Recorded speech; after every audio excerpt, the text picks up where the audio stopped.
আওয়ামী লীগের কার্যক্রম যেহেতু নিষিদ্ধ, সেহেতু তারা কোনো অপকর্ম করতে চাইলে কোনোভাবেই ছাড় পাবে না বলে মন্তব্য করেছেন স্বরাষ্ট্র উপদেষ্টা lieutenant general of Jahangir Alam Chowdhury.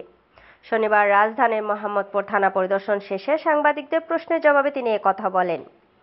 ৫ August ঘিরে দেশের কোনো শঙ্কা রয়েছে কিনা জানতে চাইলে উপদেষ্টা বলেন, আল্লাহ চাইলে কোনো ধরনের শঙ্কা নেই। আপনারা যেভাবে সাহায্য সহযোগিতা করে যাচ্ছেন তাতে কোনো শঙ্কা নেই।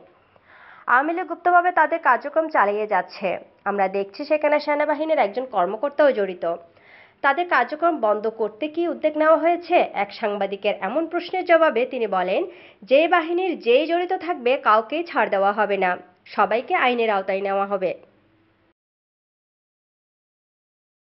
স্বরাষ্ট্র উপদেষ্টা বলেন, যেহেতু তাদের আওয়ামী লীগ কার্যক্রম নিষিদ্ধ করা হয়েছে।